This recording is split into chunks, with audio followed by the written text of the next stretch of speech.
Hey everybody, welcome to River City Media Gadsden State version tonight with Coach Ryan Clark with us tonight. I'm the Howard Channing along with QB1 and founder of River City Media, Randy Cunningham, and of course, guest of honor, the star of the show, the man that makes Gadsden State softball happen, Coach Ryan Clark. Coach, thanks for joining us. Appreciate you guys. After Hey, that big introduction, that's all I get. Appreciate you yeah, guys. I'm just yeah, messing with appreciate it. Appreciate it. you. Hey, Hey, it's been a minute since we got to talk to Coach Clark. It has. Uh, update us, Coach Clark. Any news among the softball team? We finished the fall pretty well, and then went through our last couple weeks there where we got to work them individually and send them away for Christmas and moved back into the dorms last week, and we've been full speed ever since. I like the way you said send them away for Christmas. Yeah. Well, I mean, You sent them away. yeah, Hey, Send them away. kick them Get on out. out of here. Go.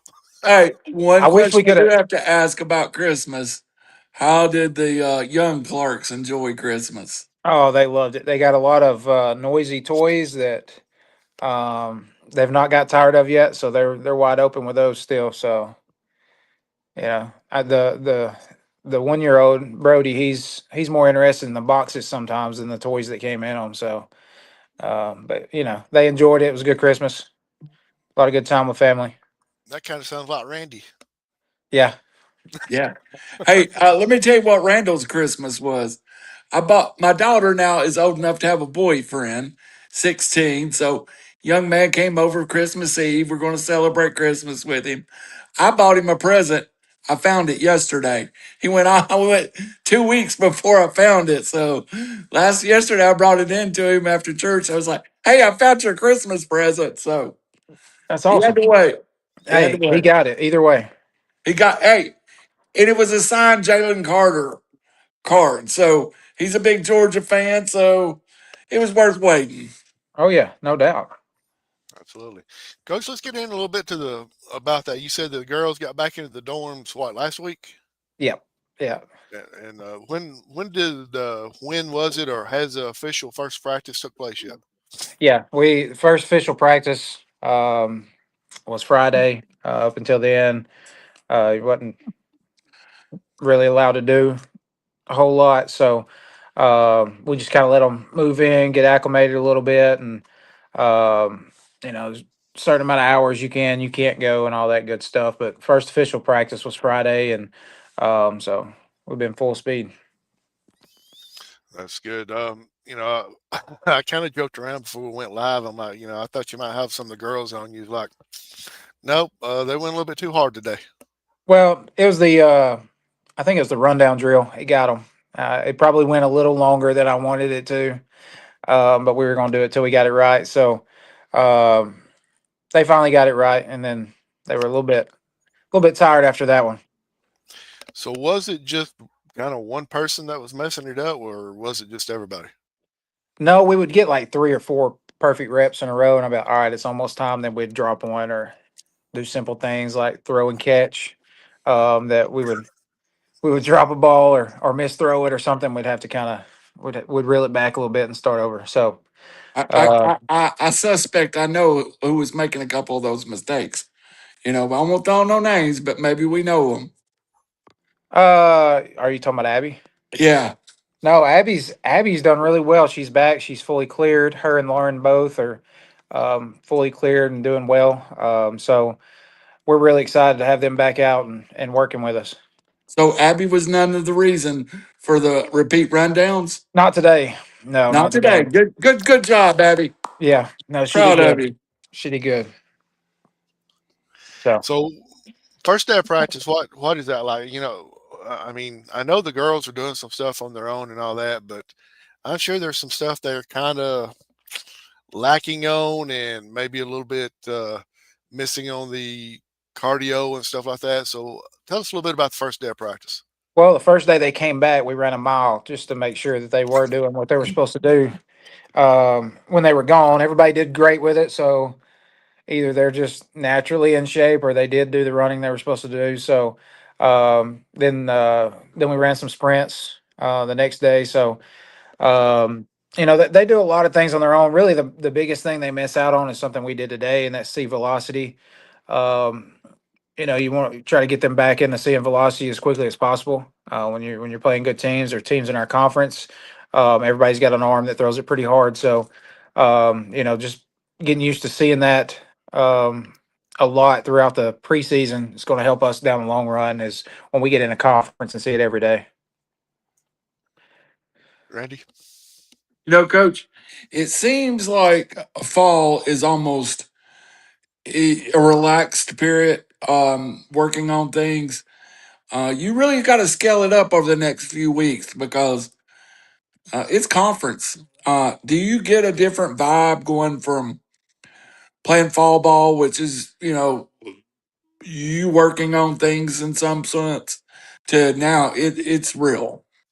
Yeah, there's definitely a different vibe. I think the players see it from us, and it kind of echoes through them as well. That it's this go time, it's serious time. It's always been serious time, but these count. These go either in a W column or a L column. Yeah. Every game from here this point forward. So I think they kind of. I told them right before we left for the break, that the intensity is going to go up. Practice times will start getting a little longer, especially here in preseason, because it's do or die at this point in time. You got about 30 games before you start conference, somewhere in that range, 28. I don't know, but you got some games before you start conference, and then once conference starts, it's all conference games from then on out. We got one bye week, but the rest of the time it's 4 games a week with conference opponents. How much are you how during the fall, how much did you get your lineups and what you want to do with the lineups and your rotations set? Or are you still heavily involved in that right now? Well, it's always we're deep enough this year that it could change. I've told a couple of them, you don't have to sit through a slump. I don't have to sit and wait on somebody to get out of a slump. It's not good for them mentally. It's not good for us to sit and wait. We're deep enough that we've got some rotators. To me, that's one of the most important parts of a team is if you've got good bench players or you got good rotators and good relief pitchers and pinch hitters. You got all that available. It's going to help you in the long run. I say that to say, one of those rotating players gets hot, then our Yeah. lineups it's to be determined every day. So they could jump in a spot and win a spot and keep it as long as they're hot. And so it's kind of always changing. You kind of get an idea of what the core may look like, and we got to see a lot of that in the fall, and adding some players going into spring, not necessarily adding, they were here already, but players that are with us now. You got Lily Henry that was playing volleyball, and then you got Abby and Lauren, and then Caitlin St. Clair will come back and in a little bit and be back with us. So, that adds a whole nother wrinkle in that we get to work through and see them and see what the best combination is defensively and offensively. And it may be to where we have game one starters, game two starters. This is not high Yeah. school where you play a varsity game and a JV game. If you're a game one starter, you're a starter. If you're a game two starter, you're a starter. So I think our depth is, if we can stay healthy and do what we're supposed to do, I think our depth is going to help us in the long run in that aspect.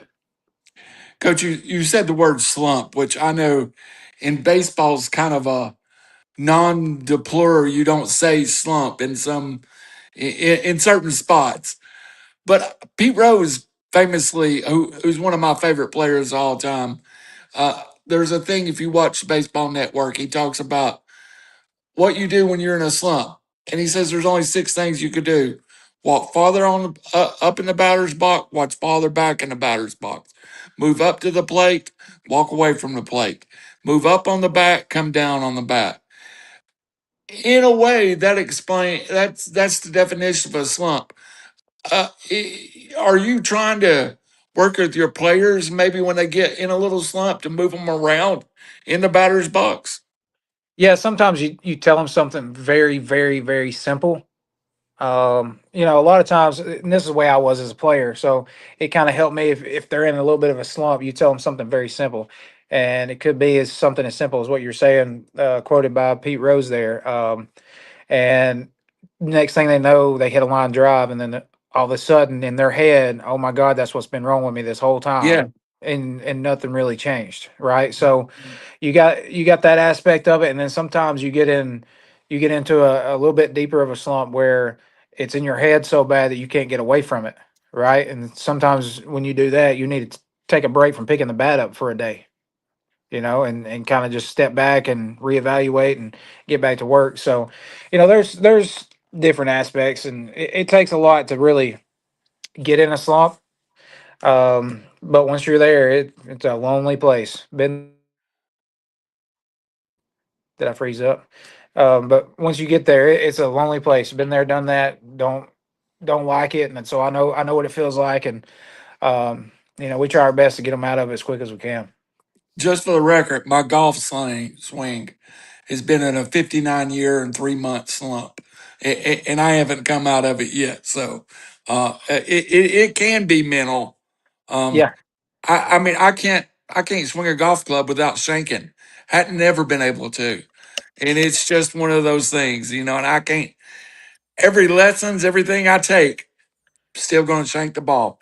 Um, at what point did you get the gloves on and really start the fielding intensity? Today was probably the toughest day. Are you talking about just since we've been back? Yeah, I say today was definitely the toughest day. We had rain on Friday, so we didn't get to do a whole lot. We went and they lifted and had some open cages. But today was the real day. We got everything fired up and had our first little 3 hour practice back, and you know, and put the gloves on and got rolling today. So go ahead, Howie. You gotta go with it. Yeah, Jason Trotter says Coach Clark is my hero. I know I got to get him a hat. I forgot a few times. He got me a hat, and I don't know if I need to get him one of these new ones. He'll like it. Coach Dylan Mitchell wants to know how the goat farm's going, Coach Clark. I wouldn't know. I sold it to him. He had I don't not real sure what he's planning to do with that, but that's a joke. He don't have a goat farm. I don't think he might now, but He might. he You might. never know. You Coach, never I want to know. go back to Friday, and you kind of touched on it, and it dawned on me a few minutes ago. It was cutting a flood up here on Friday, all day Friday. How did you get a mile run in? Very carefully. So, now we've got a gym. We've got uh Okay. large area up here, so got some covered areas as well. So we were Okay. able to get some stuff done. I thought, surely goodness he didn't have those poor children out there running in the rain. No, no, because I wasn't standing in the rain while it was cold too. So Yeah. Sorry to say, he learned something from Tyler Van, not just that. no, I didn't either. He would. I'm not gonna say that. He would have had them out there running in the rain. I'll say it. It wouldn't have Lightning, messed up Coach Van's hair. I'll put it that way. So no, lightning, tornado in the distance. We're fine. That thing's too far away. Okay. you can see the twister. Yeah. Coach, we're talking about season starting up and all that stuff. When is your actually first game? January 31st. With the temperatures and everything, it's starting to dip like they are right now for the next 2 weeks. A chance of snow, a little bit of snow flurries and stuff. How are you going to schedule your practices? Buckle up. It's you better hope the sun's out because lucky for us, we do have that turf field. So if the sun's out, it does increase the temperature a little bit off that turf. But I don't think it's going to increase it much from 39 degrees we're supposed to have on Thursday. So we'll have to see. We can adjust some things. Like I said, we got some indoor areas. We can get some work done. We've got a covered cage. So we can't adjust it too much because you can't always run from the cold. Now there's some days it's too cold, but you can't really run from the cold because if it's 41 degrees and windy, you're still playing a game. So, you got to get used to the elements and whether you like it or not, that's part of playing softball. Let's talk a little bit about hypothetical here. I got to thinking a few minutes ago. Let's say you got a second baseman or any position player, and there's two of them actually that are really good. One of them's better on the defensive side. One of them's better on the offensive side. How are you going to choose which one that you're going to start? Really depends on. So we've got some of that. I'm not telling you what position, but we've got Right. some of that we have to carefully go through, because a lot of times that may be a game one, game two starter, like I was talking about earlier. It may be to where, depending on who our pitcher is, depending on if we need more offense, we think that game, or we need more defense that game. So it could come down to that, and it could be a game one, game two starter. And then if that one that's better on defense catches a little fire on offense, then she's going to play. And if um, I can't say we've got a lot that's just one's a whole lot better on defense. We've got some pretty good defenders, but a lot of times it comes down to the offensive side of things. Hey, Howie, let me ask you a question there. You kind of bring it up. Coach, what's pitch hitting for you? Is it just kind of feel? You just, you know, you're looking at your seventh hitter, you just two on, and you just feel it in your soul. This is the point I need to pinch hit. Yeah, a lot of times it is. It's got a lot to do with situational. Situations that come up during a game, and also it does have a lot to do with feel. It depends on this the two of the three conference games we won last year. I pulled a pinch hit right in the middle, and the girl hadn't hit in probably 7 or 8 games, but she had a really good week at practice, and you just get a feel, and you just know she's hot at that time. And a lot of it is feel, but sometimes it's situational. Like if you need a bunt, or if you've got somebody that's primarily pull side, or you got somebody that's primarily hits it the opposite way, or the velocity that the pitcher's throwing matches what the hitter does. You probably got 4 or 5 solid pinch hit options, and they all provide something a little bit different. Interesting. Sorry, Howie. No, no, that's fine. And when I asked that question, I didn't want to just throw out a position or something, because the girls may be watching, and he's like, oh no, is he talking about me? Well, no, it's just any position, Right. and so I try to word it very carefully. Let's put Yeah. it like No, you're that. good. You're good. Yeah, they got to realize that Howie and I never was good enough athletes. That we understand that what world class athletes get nervous out there. That's right. That's right. So, recruiting wise, are you still on the recruiting trail? I know the softball season's fixing to start up for high school. How are you going to be able to juggle your games plus recruiting and watching high school girls? Well, at this point, we're finished with 26, which class of 2026 seniors right now. We're getting pretty far along with 2027, which is the junior class. So in the summer, we finish 2027, and we really start on 2028. However, we do try to go to as many ball games as we can in the spring. Um, so we do that, and my main focus is obviously Gadsden State. If it interferes with practice or something, I'm not going to that game. But we try to get to as many games as we can. If somebody's playing a late game, or playing pretty close to us, we'll try to get over there and watch, especially if it's a player we need to see. But priority is Gadsden State, and what we're doing here. Yeah, I guess there's somewhere in your database you got the schedule of every team or every player that you want to kind of go out and be able to watch. Yeah, yeah. We usually there's a lot of players that'll send them in. And then, if we don't have somebody's, I'll reach out to the player that we want to go watch and just tell them send the schedule. And I try to go and not wear any Gadsden State stuff and sit way off to the side so they don't get nervous and know we're there, But, that's usually how we do that. We'll just ask for their schedule, and we've got several of them they've already sent. And we're trying to find some games, and maybe they play somebody else we want to watch, and we'll go watch both of them play at the same time. So it gets busy during this time. So you literally just try to blend in with the crowd. That way you're not noticed and there's no pressure put on the young ladies.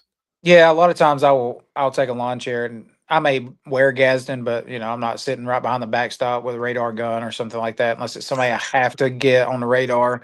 Other than that, sometimes I'll take a lawn chair and just go sit down the right field line away from everybody. There's not being a lot of incognito at 6'4", 320 pounds. So if you see me at a game, I'm usually at the hot dog stand. I got you. We'll be able to spot you. Yeah, yeah. Coach, have you ever been to interview as much as we interviewed you and talk about food on there as like anybody else? I don't think so. I don't No, think. Coach got a little fat boy in him too. I mean, he can That's right. handle it.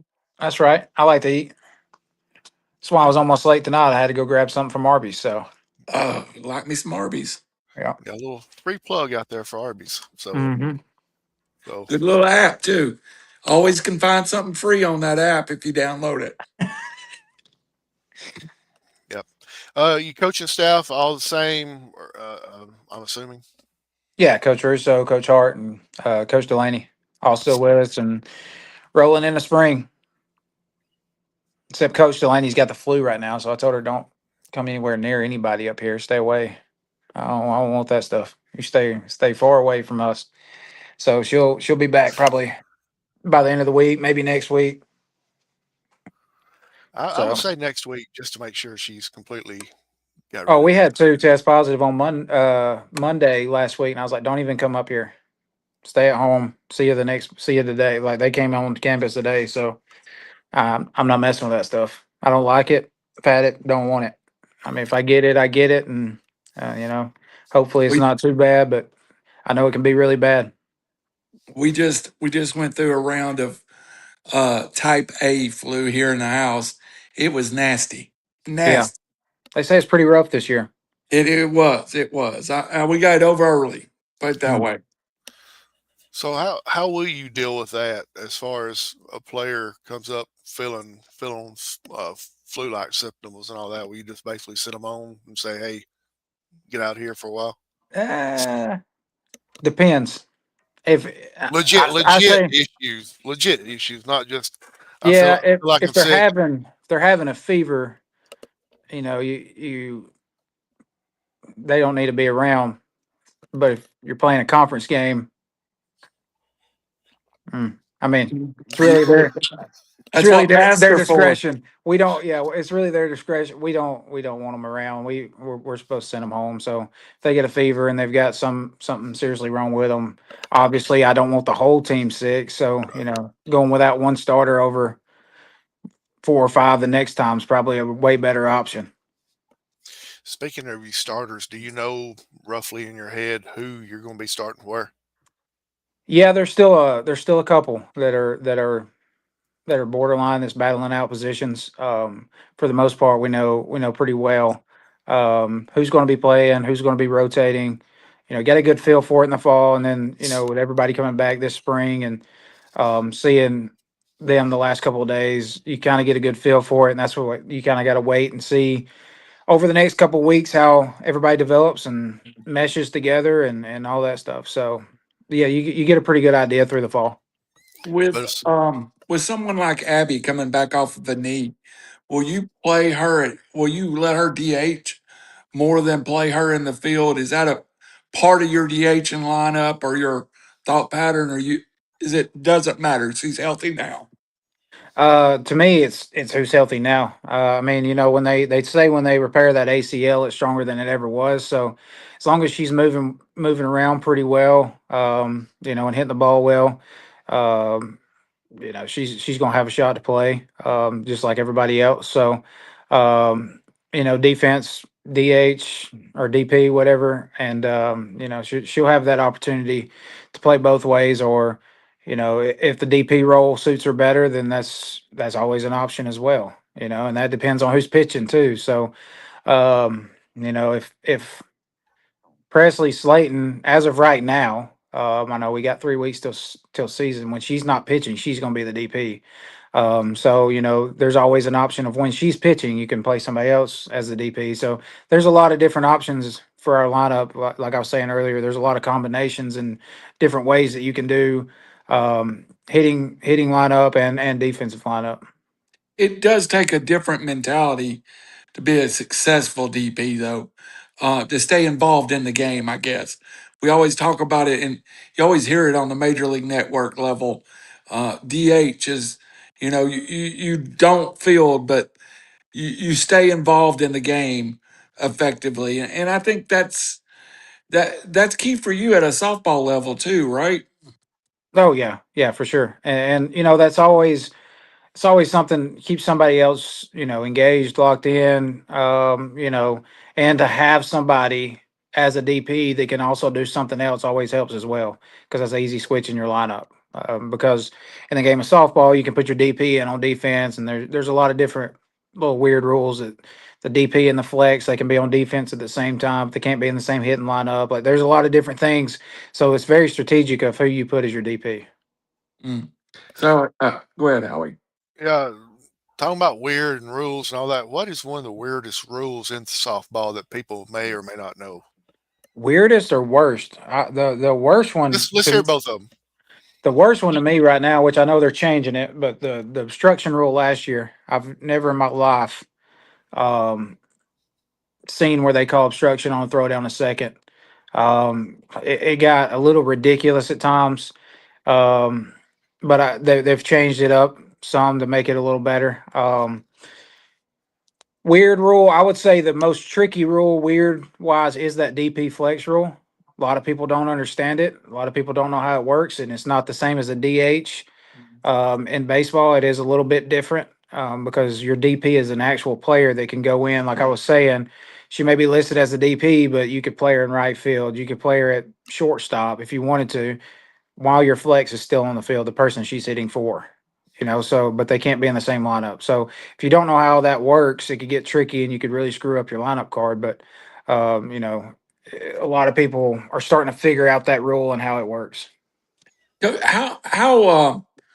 How tricky is it for a fielder with base runners as far as staying in the baseline, coming out of the baseline? Catcher throwing down to first base when you got a runner going down first base. That kind of gets a little blurred at some point too, does it not? Yeah. So you're supposed to be able to establish your own baseline and all that good stuff. But when you're running out of the box, it's weird. You're supposed to run on the outside of the foul line, and righties are never outside the foul line until they're halfway down the line. So Yeah. a lot of times a catcher may pick a ball up if it's bunted and it's bunted shallow, and they may throw it, hit them in the back of the head or the back, and if they're inside that foul line, then they're out. So that's a weird one. And then as far as affecting them when they're fielding the ball, first base usually likes to play in front of the runner when there's a runner there, and then second base and shortstop, they usually don't affect them because they're moving in and out all the time anyway. Good. Go ahead, Howie. Sorry. No, you're fine. I'm learning a lot of this stuff as we go along here. Hoping to get down to see quite a few of the Gadsden games this year. And has the schedule actually been completed and it's out and everything right now? Yeah, it's on the website and it's ready to go. I got to change the time on one of the games, but as far as who we're playing, where we're playing, all that good stuff, my side, all the home games at least are done. Some of the visitors, or some of the games where we're the visitors, may not have been put in yet, but they should be put in by the end of this week, I would assume. So you're still working with other ads, work or coaches, and getting all that Well, stuff. we all use this big database, and so when they put the game in, if it's their home game, they're supposed to put it in. Sometimes I go ahead and put it in anyway, but if it's their home game, they put it in, and it pop up on both of our websites. You, I kind of asked you this earlier, but kind of want to go to the pitching wise. You know who your ace is going to be this year? Uh, yeah, Okay. yeah, we've got I'm trying to get a little bit of breaking news on here, but Coach ain't going to have it right now. yeah. Well, we got about 3 weeks, and cat will be out of the bag. But we got about let's see, we've got three very reliable starters. And then we've got on top of that, we've got two with a combination of a third relievers that are good too. So we'll have since we have a true pitching staff. we'll have a rotation that we can use, and um, again, that a lot of that goes who you're playing, where you're playing, what kind of field surface that is. Pitchers any day, anytime could pull their pinky muscle and be out for a day, or something like that. So um, no, really though, pitchers go through a lot. I know this don't happen in baseball much, but like they cut their hands up, they rip their fingernails off. Like we keep super glue in our bag because they're all the time having to glue their hands up. So, anything can happen on any day, obviously. But have a pretty good idea of what our rotation is going to look like. Coach, I had a kicking show on here where I had a college kicker and a high school kicker. They both agreed that they're as goofy as pitchers. So Oh, there's no doubt. there you go, kickers and pitchers. I know. That's what I've been saying. Hey, we got 3 weeks till the start of the season, and you got it in your head as far as the starters wise. But if I had to guess, there's nothing set in stone. So basically, Right. all positions are still open. Yeah, they're open. It's always to be determined, and we talk to the girls about, listen, you're a starter on day one doesn't mean you're going to be a starter on the 30th day of the season, right? So it's always yours to keep, and oh, there we go. You froze up there for a second. It's Yeah, yours to keep and what? it's always yours to keep and yours to lose as well. So Right. And one thing that I don't understand, I've never understood it, is everybody's wanting to be a starter. To me, the most important person is the ones that are out there at the crunch time, there at the very end. I've always, I've always had a huge respect for the pinch hitter that can come in and do what you need them to do. Yeah. Second, third, two outs. Maybe the girl that's coming up to the plate is struggling a little bit. Put the pinch hitter in, she gets a base hit. That's huge. I mean, that's game changing. Also, the relief pitcher. If you're the number one relief pitcher, you're very, very important to that team, because the starter gets in trouble and they go to you every time. I've always had a big time respect for the number one reliever. So same thing with pinch runner. You get two outs, you want a faster runner in scoring position. You put the runner out there at second, and she beats a bang bang play at home plate. The other girl wouldn't have beat that, right? So always had a huge, huge respect for the ones that come in and the role players, and they're just as important, if not more important, at times than the one that was starting in that position in front of them. I remember, and I may miss this a little bit, but I remember when Robert Ory played down at Alabama. He didn't want to start. I mean, he could have started, but he didn't want to start because he wanted to sit on the bench and get a feel of the game for the first several minutes and then put them in. You Right. know, and to me, yeah, I mean, I guess it's great that you're a starter, but to me, it's about when you're in there and how much you're actually playing, not necessarily just being a starter. Right. How much you're contributing. Like, if my I think this is my opinion. A lot of people probably won't agree with it. I think the one of the most important people, other than your starting pitchers, on a team, is your relief pitcher. The one that the coach trusts the most to come in and get the job done. Because if they're going to you, it's not because it's a huge blowout. It's probably because it's a close game and the starter's starting to struggle. Something they may have got to her. They may be hitting the ball hard off of her. When you're the number one relief pitcher, I always think that is, like the 12th man in football. Like you're very, very, very important to what's going on with that team and the success of that team. Or like Randy being the 20th person on the team and put Yep, down at the end of the bench. that's Hey, right. hey, that was good enough for me. Hey, Coach, along that thought pattern, how about the younger pitcher that can eat a lot of innings or go in when maybe a game's not close but keep you close? Right. That's a different art too. Know you're going in maybe in a 5-1 game, and your job is to get as many outs as you can and keep yourself close. Right. And we'll have some of that too. We'll have, if our starter gets in trouble early, it depends on who we go to. We may have somebody say, hey, we need you to go get 2 innings. Yeah, Just get outs. We need you to get 2 innings. And then like you're saying, we get a big lead or down by a lot. I hope it's the big league one, the big lead one. You send somebody in that needs to get reps that can rest your starters. When you've got 3 or 4 starters that you want to carry throughout the year as starters, then you got somebody that's there that can maybe go get 4 innings if you've got a 10-run lead and um, can keep you from blowing that lead and having to put one of those starters in on the back end. absolutely. Absolutely. Coach, Howie, this is my last question. We'll let Coach get out of here early. But you were talking about players coming off the bench. Girls softball, and I am a big girls softball fan. I talked a lot about going up to UT and watching the Lady Vols play. I like to watch Lady Mocs play.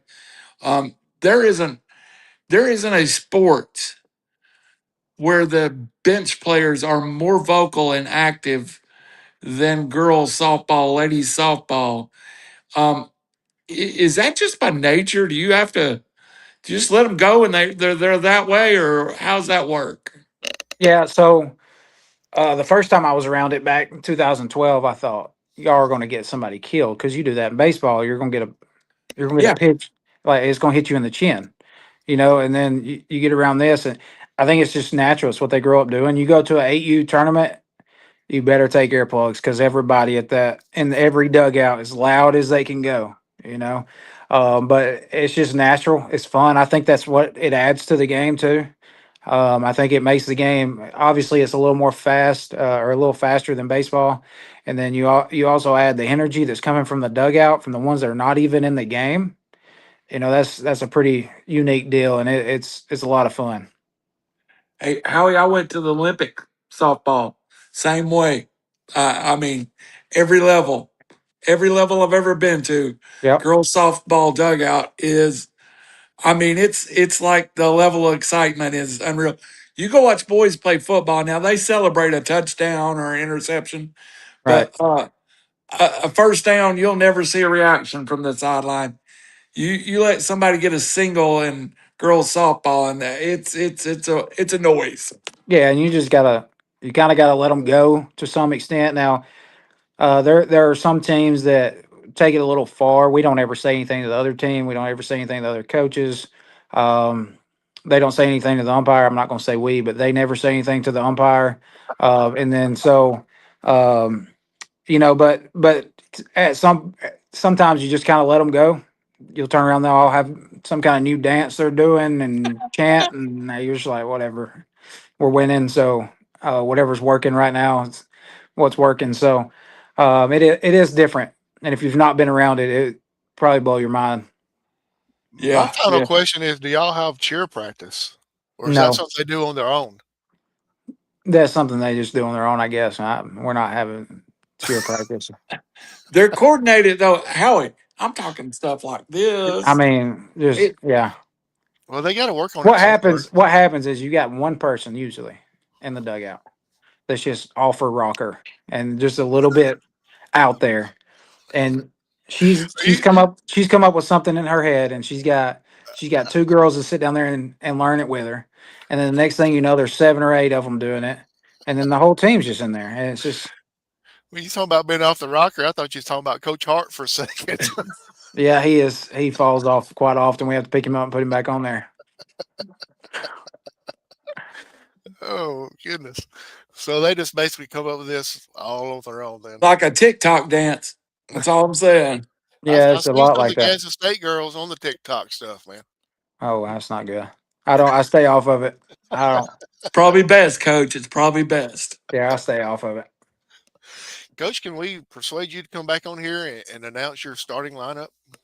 Yes, if we do it the day before we play Chattanooga and Roan on the 30th. Ah, we'll All right. probably be the next, not next week, but the week after that. Be game week. We'll probably have a good idea. The girls will probably already have a good idea by then as well. So if they don't already, We'll have an I, unveiling of the Gadsden State starting softball team. I'm designated eater. yeah. Yeah, yeah. We gotta try that. We gotta try that concession stand out, Howie. Oh yeah, absolutely. Yeah, brand new. Y'all need to come get the first hot dogs out of it. Like we'd be offended by that. Yeah, Yeah. yeah, yeah. We'll be the first in line. Coach, let's talk a little bit about the merch you got going on, your swag, the merchandise, and all that. 256 with Cardinal on the hat and all that. Where can people get that stuff out? They can't get this one. But um Well, okay then. I've been asked a lot. That's why I'm just go ahead and you can't it's exclusive. I've already been asked a lot about this hat. I've given a few to some assistant baseball coaches. I haven't got Coach Lewis on board yet, which is our athletic director and head baseball coach. He's not bought into the 256 hat. He's not the biggest fan of the design yet, but I think it's growing on him a little bit. He'll be wearing one in baseball games before too long. Hey, just for the record, it is 865 in Knoxville. Spells balls. Hey, and I actually stole the idea from Huntington. Their coaches had this on their hat with their little hawk or whatever it is, and they had a 3-3-4. And I was like, I told the head coach, I said, I'm doing that. I'm just letting you know. I'm I'm stealing that. So I like it, and it's been a pretty big hit. I'm gonna have to hide it. Yeah, you People are gonna are. try, people are gonna try Because to I was steal it. sitting here thinking it's pretty nice, Yeah, just between me and you. Yeah. I think we'll have some people try to steal it, and I've already been approached several times a day, and I've only got 12 of them, so I don't have enough for the people that's asked. Does Coach Hart try to do math equations with it, or Oh no, he still hasn't figured out what the numbers are yet. all right? He looked at it. Uh, He said, "I don't know what that word spells." No, I'm just kidding. uh, Thought it was a line score. but Yeah.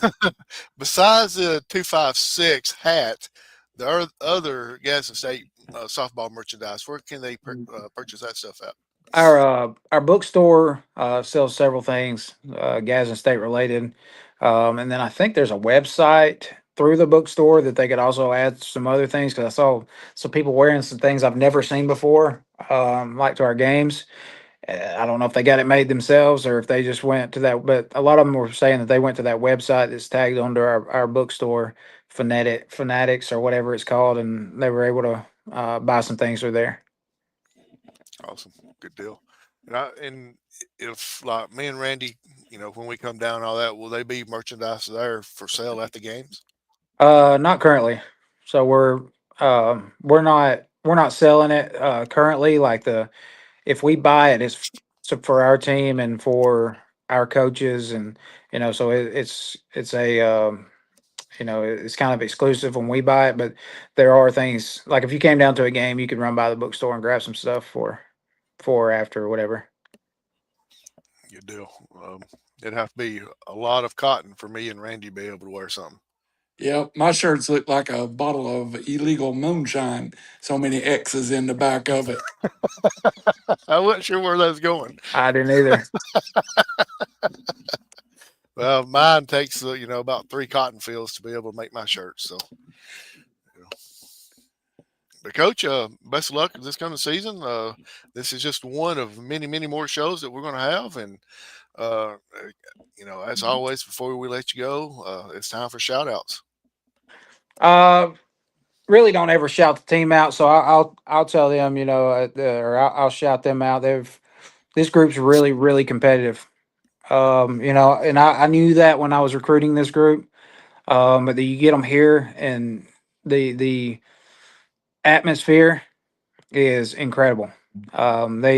They compete well with each other. They get along well because you got people that are competitive and all pulling in the same direction and on the same page, and they're a lot of fun to watch. They're a lot of fun to watch compete at practice every day, and um, work through things as far as when you do get in that little bit of a slump and continue to work, and it don't take anything for and they realize this, and it's hard for a lot of athletes to understand this, but we've got a team full of girls that do this, and you get in a little bit of a slump, and it don't take anything for them to take a bucket of balls down to the cages and hit for an hour after practice, or take the machine and go put it on velocity and hit in the cages after practice. You know that they just work. They work hard and they're very competitive. And you know, it is a really really fun group to be around.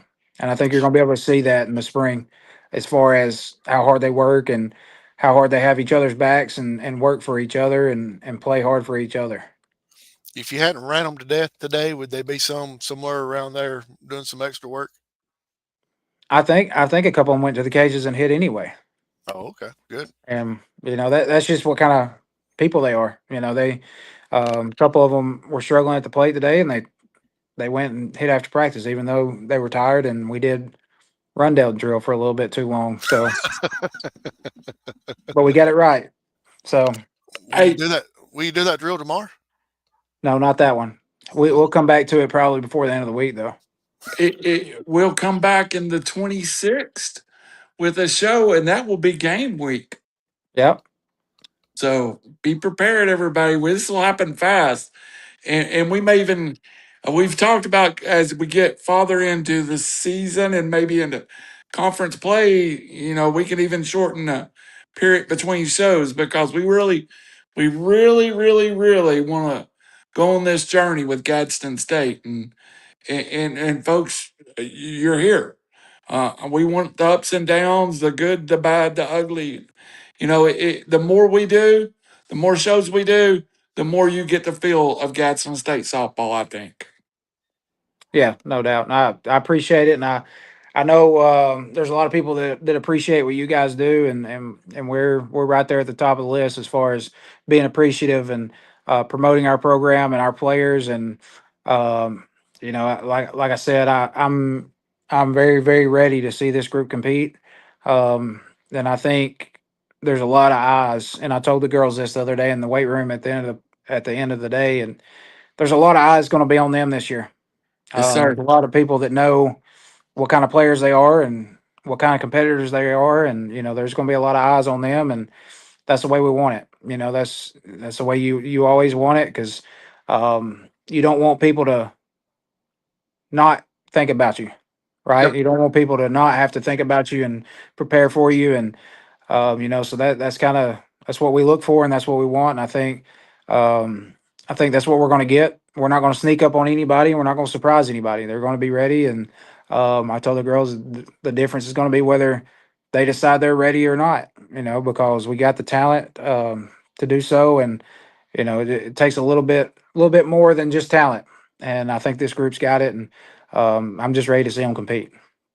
And we know we're doing our job well when you go to play on a Thursday or Friday and that field is full at Gadsden. That's what we want to get everybody out, put those eyes on the product because that's real important to us too. Yeah, yeah, no doubt, no doubt. And we opened the season up tough, and I told the girls when I made the schedule that I wasn't shying away from you know, playing good teams. We play Chattanooga on opening day.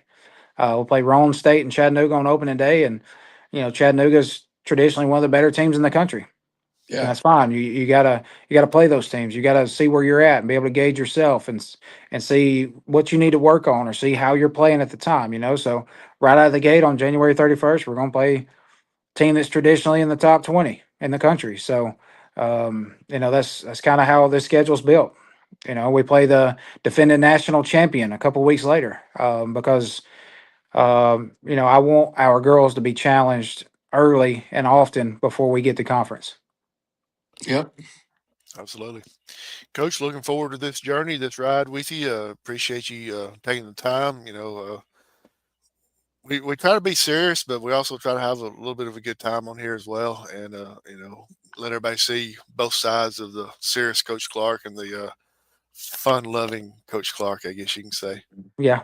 Yep. So, one last question: you talked about there's always one in the dugout that is off the rocker and comes up with the cheers. Do you want to tell us who that one is, or I've just got a few, so oh, well, I won't call them out right now, but Let's schedule every one of them to be on the show because we want those. at the okay. same time? At the same time, All right, Yeah. we can arrange that to happen. that'll work. Yeah. Awesome. Coach, we appreciate your time. Looking forward to this year. Don't run them too hard at practice tomorrow because I feel like you've done enough for that today. And uh, make it some other type of workout other than running today. Yeah, yeah. They worked out this morning too, so it was kind of today was a Mm, long day for them. Mm. So it well, was it'll be fine. It'll be all right. We got a little condition at the end of practice tomorrow. They'll be okay. yeah. Well, So welcome to Gadsden State softball. yeah, Second day of practice. welcome back. Yeah, absolutely. Yeah, So, for the founder of River City Media, QB1, Randy Cunningham, I'm the Howard Chaney, and our special guest tonight was and will be every other week for the next several months, Coach Ryan Clark of the Gadsden State Lady Cardinal softball team. And, Coach, best of luck, and we'll see you in 2 weeks. appreciate it. Thank you guys. Thank y'all. And 256. 256, yeah. Right. Would be nice if all three of us had one of those hats, but oh well.